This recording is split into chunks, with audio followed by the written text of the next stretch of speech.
Linda Marchisio, thank you so much for joining us. Please introduce yourself fully, tell us about your work, and please tell us a story. Well, it's morning here, 7:40 in the morning. I am in Connecticut on the East Coast of the United States. And I am Linda Marchisio, and I am excited to be here this morning. I am a teacher and a storyteller and a dancer in my professional life. Have you ever wondered who you are, like your greater who you are? Where did you come from? Well, I do. On my father's side, I'm Italian. Oh, sole mio, sun on my face. On my mother's side, I'm English. London Bridge is falling down, falling down, falling down. My mother had dark hair and my father had light hair, and when I was a child, my hair was red, auburn, naturally. And maybe that's why people always wanted to guess my ethnicity. People would go, Irish, you're Irish. And I go, no, I'm English. My mother always said we were English, not Irish. When I was older and I would wear my hair in an updo bun, people would go, French. And I'd go, no, I'm Italian. And people would scrunch their face and pause. You're not Italian. Well, yeah, I am. Even though I had red hair and very pale skin, my family was from northern Italy, from Piedmont area, from Chigliano, way up near the Alps in Italy.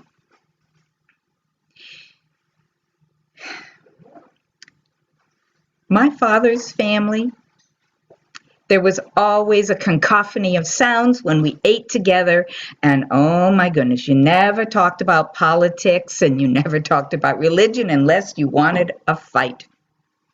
And one of the favorite meals was to have cold cuts, mortadella and salami, prosciutto and cheese, and we ate it in our fingers. We didn't even make a sandwich. Oh, it was such a delight.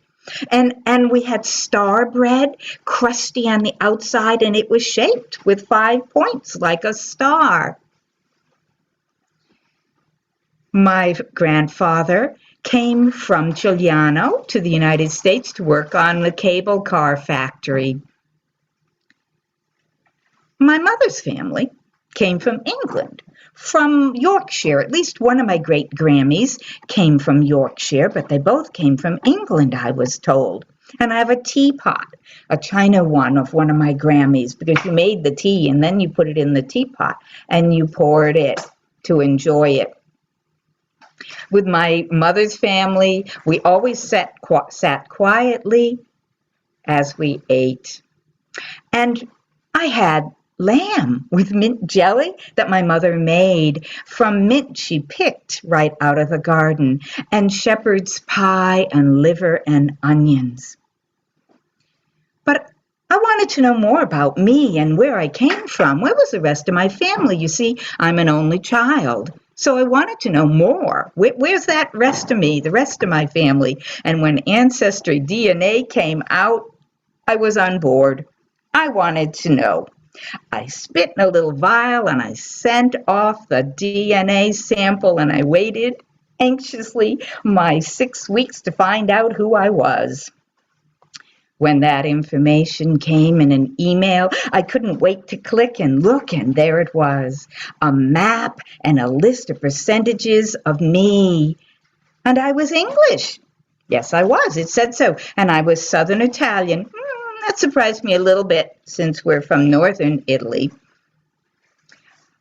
And there was a circle around the top of northern Italy, Western Europe. But I was surprised to find my Irish eyes were smiling. I was Irish. In fact, I was 2% more Irish than I was English. My mother was wrong, and the people who were guessing my ethnicity were right. But that was okay. My daughters and I were taking Irish step dancing lessons as it happened, and now I felt like I even fit in better when I danced. About 2 months later, I got another email from Ancestry.com. They had improved their skills for identification, and now they knew more about who I was. I clicked. My Irish eyes were not shining. My Barney lies over the ocean. My Barney lies over... I was Scottish, not Irish. Okay. Coincidence in life? I was going to Scotland on a trip. So when I was there, I researched my Scottish family, and I found my great-grandfather had a tartan, a plaid of dark green, and I had a clan. A Scottish clan I belonged to. I was an only child, but I had a clan, and I settled in being Scottish. 6 months or so later, another email came, and I opened it excitedly from Ancestry.com to see if maybe they had a specific town, more details for me, because that's what they promised. My Bonnie did not lie over the ocean. I was Welsh, from Wales. I really don't know anything about Wales. It really perplexed me. And then it had also dropped Southern Italy. I wasn't Southern Italian. Well, okay, because no one had ever mentioned anybody from Southern Italy in my family.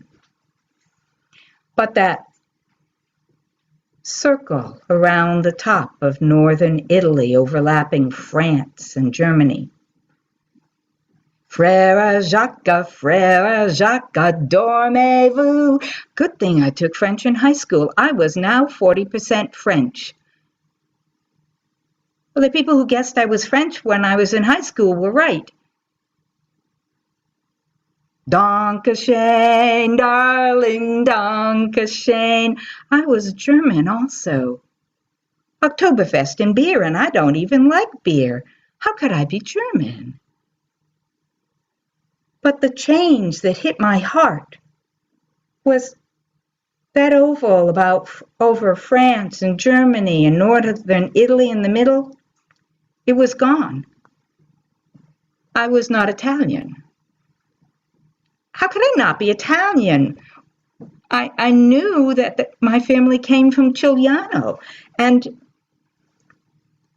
my parents had passed. I couldn't ask them. I got so concerned about this. Instead of besides Ancestry.com, I decided to spit in the vial again, and I sent it off to 23andMe, another company for DNA. And when it came back, it said I was Northern Italian, for Piedmont area, where Giuliano is. Validated. It's been several years now since I did Ancestry.com, and they keep sending me a little tweak on who I am, and they did put back the Northern Italian at some point, but now when the emails come, I just look at it with sort of a chuckle and a laugh to find out who am I now, because where has my family gone? Oh, where could they be? It appears my family may be in many places. But who am I? I'm who my parents raised me to be, half Italian and half English. Oh, sole mio, London Bridge is falling down, my fair lady.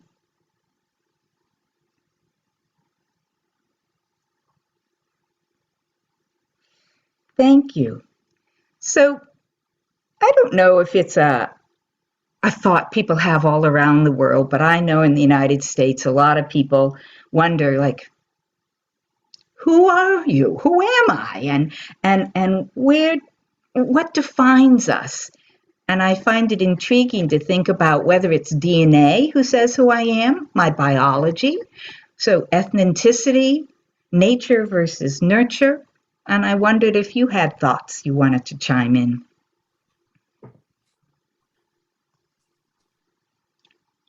I always usually say I'm a Heinz 57 and I'm a human being because that's my way of getting around being identified specifically. But I have to tell you, your story, the musical quality, the way you told it was such joy. Thank you. It was so uplifting, no matter who you become or who you are at this moment. I thank you for that joy. Thank you.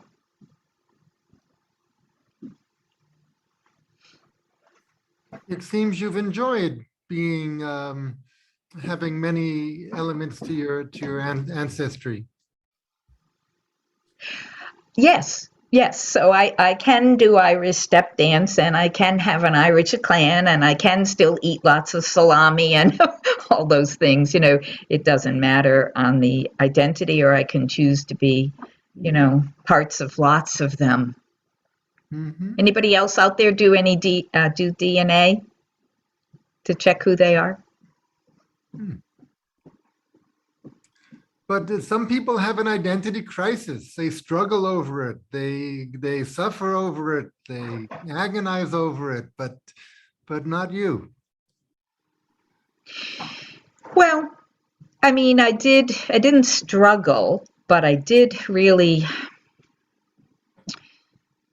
really wanted to know more about me, as if my DNA was going to really tell me more of who I am, when actually it doesn't tell who I am as a person. It tells about my biological background, which I still would like to know more about, because I would, as an only child, like to find more relatives that I could connect to and get more family stories about where I came from, where my great-great-grandparents came from, and why did they come to the United States? Mhm.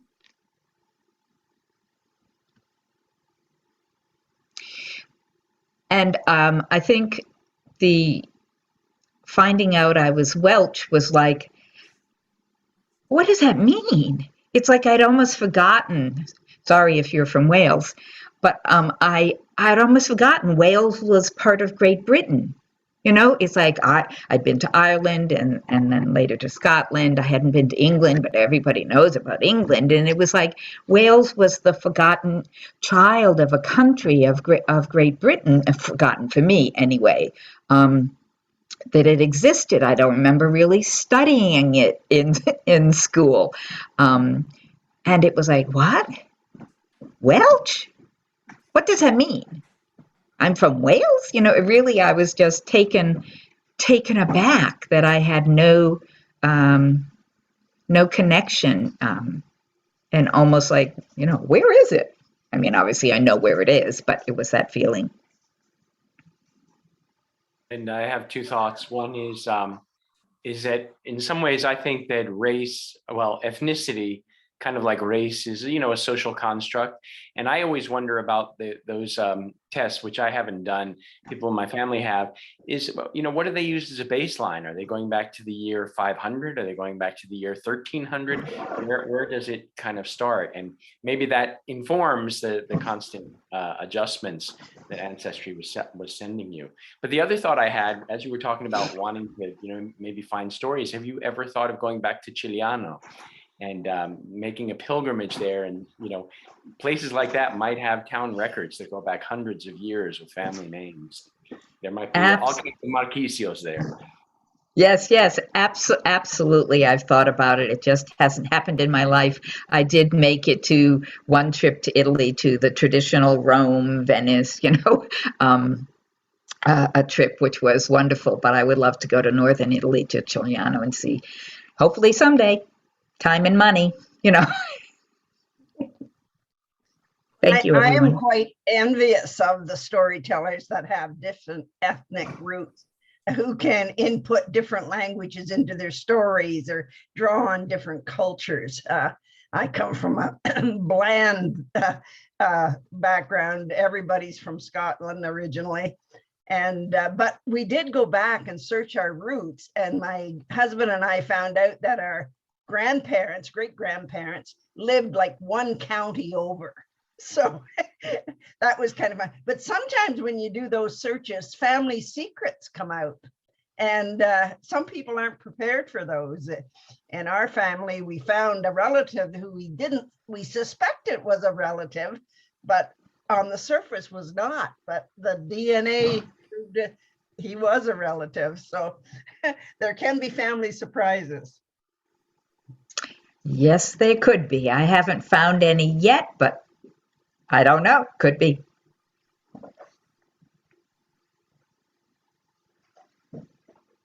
Linda, your story, it was neat that it was the third story because we had Maria's spit in there and we had Sanja's inner voice and we had your voice, like in a culmination of all that. So I thought that was neat.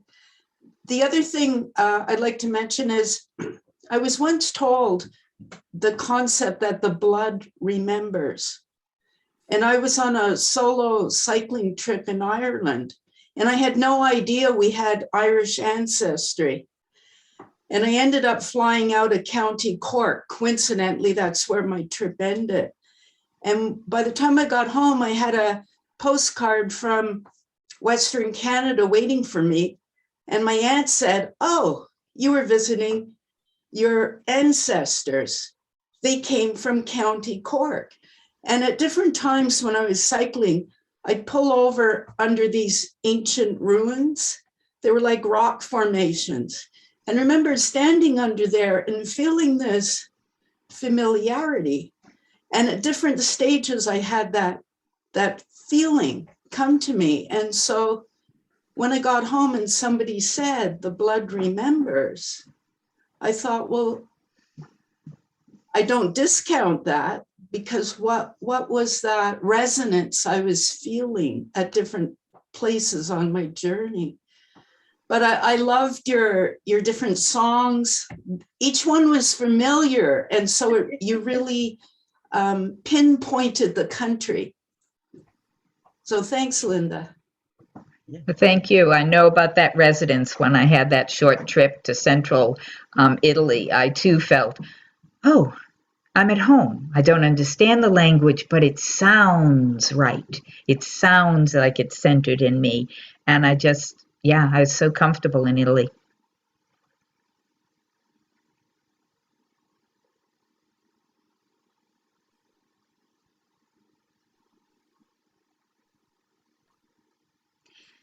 Okay, shall we end the segment? Thank you so much, Linda. It's a good change of pace. Thank you. Okay,